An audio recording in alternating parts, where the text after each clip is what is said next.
There is no such thing as having mutual friends with the narcissist. Hello and welcome to my channel. My name is Lisa, and in this video, I'm going to address the idea of staying friends with people who choose to stay friends with the narcissist after the breakup. Now, in normal relationships, it's quite common to keep in contact and remain friends with people that you've met throughout the relationship with your ex. This is normal, and typically it's no problem, unless your ex is a narcissist. Once the relationship with the narcissist ends, especially if you're the one who ends it, the narcissist is going to run a smear campaign against you. There's no way for these mutual friends to not end up picking a side. After all, there are two very different stories being told as to what happened in the relationship and why it ended. The narcissist story is filled with half-truths, exaggerations, and outright lies, and the victim is speaking the truth of what actually happened. These are two very different perspectives, and it's nearly impossible for any of these friends to remain neutral. Even though the narc may not be able to turn all of these people into flying monkeys, who are the ones assisting the narc and smearing and harassing the victim, the fact that they're still associating with the narcissist should tell you a lot about their character and who they really are. If these people know what the narcissist has done, either because they witnessed the abuse firsthand or they've been made aware of what happened, and they choose to stay in contact with the abuser, they are not your friends. They are enablers, and they're keeping you from going full-on no contact with the narcissist. These are the people that the narcissist will use to check up on you, to see how you're doing, to find out where you're going, and of course, to learn about who you're with if you've begun dating again. They may be unaware that the narcissist is using them to gain information about you. They may be unaware that the narcissist is using them to continue to draw fuel, narcissistic supply, from you through them as they're being told how you're doing and how you're feeling. And if you're in the early stages of your healing, this can be extremely detrimental because the narcissist doesn't want you to heal. They don't want you to recover from the abuse they put you through. They don't want you to flourish and thrive after the relationship. They don't want to see you glow up. So if you're still hurting and a mutual friend relays this information to them, the narcissist gains fuel from this. Remember, for the narcissist, the relationship was really not a relationship. It was a transaction. It was a competition. And the narc sees themselves as winning that relationship if they know you're feeling heartbroken and miserable. That knowledge makes them happy. They are sadistic individuals. And in their minds, they won. Now, if you're past the hurt, you're moving on, you're doing well, you're dating again, or you're starting a new relationship, well, they hate that, and this may prompt a hoover from them. And that's where the narc circles back around, and you get that random phone call or a random text message where they're just checking in with you just to say hi.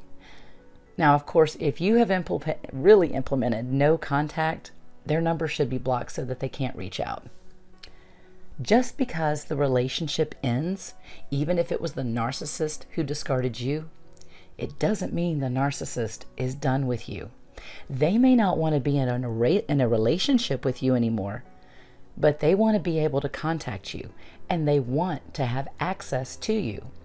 This helps them to continue to gain some narcissistic supply from you, and it helps them in the triangulation game they're now playing with their new supply. They want you, as the former supply, to feel jealous of the new supply and to make you think that the new supply is getting everything that you never got from the narcissist. They also want to make the new supply jealous and keep them off balance and feeling insecure by their continued contact with you. Don't fall into this trap. The narcissist game is to use the both of you against one another, all the while they can feel like there's some sort of prize that two people are fighting over. and the narcissist is certainly no prize.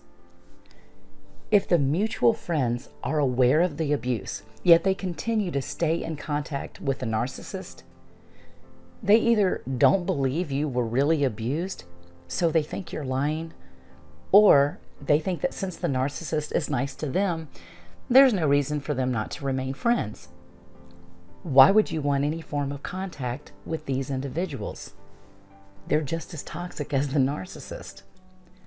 Personally, I cut off every single mutual friend and anyone who even knows my ex-narc. Now, I'm not hating on these people.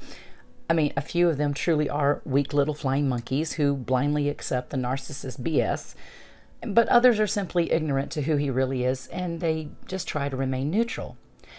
So it doesn't matter to me which category they fall into. I just cut them all off. That way, I don't have to worry about what anyone may or may not say to him about me. None of them know what I'm doing, so I'm able to live my life in peace. Now, I did publicly expose my ex-narc, and so there's plenty of former mutual friends who are aware of this channel. And they pop up with nasty comments from time to time, but it's really no big deal. I expected that. And the reason I view these individuals as weak little cowards is because they only come at me through fake profiles. They're just keyboard warriors who really would never have the courage to say anything directly to my face. But outside of this channel, none of these people have any clue about my life. They don't know how I spend my time or who I spend it with. And I like it that way. Look, the narcissist does not deserve the privilege of knowing anything about you or your life anymore. And don't think for one moment they aren't curious. Don't think they don't want to know. They absolutely do.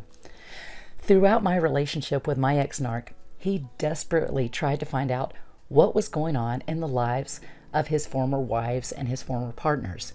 He hated the fact that they would have nothing to do with him. He would spy on their social media pages, and he would ask people who knew them about what was happening with them. And I noticed these people didn't know.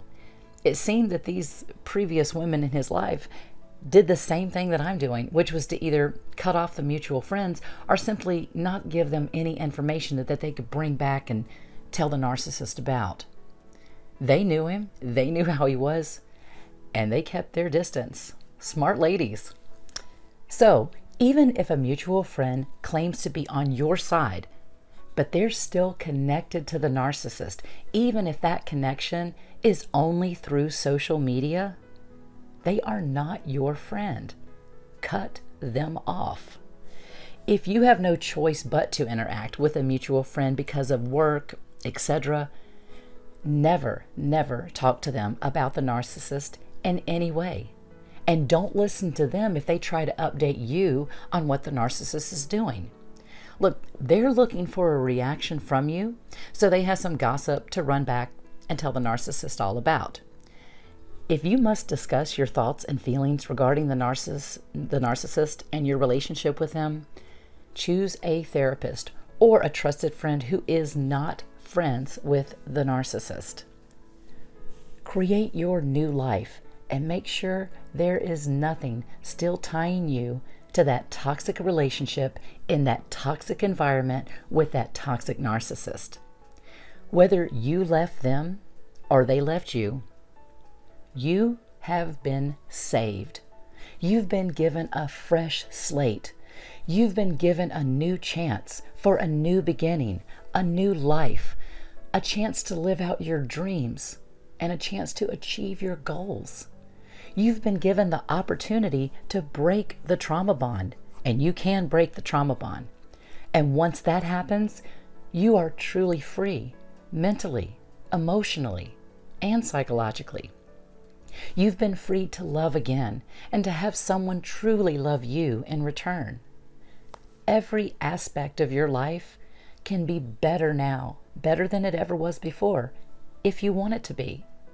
The energy you spent trying to pacify the narcissist or appease the narcissist or just trying to figure out what the hell is wrong with this person can now be directed on you. use that same energy that you were wasting on someone who never appreciated you on yourself. When the relationship with the narcissist ended, no matter how nasty that was, and I know it was a present to you. Try seeing it as the gift it truly was. Thank you all so much for listening, and may your day be blessed.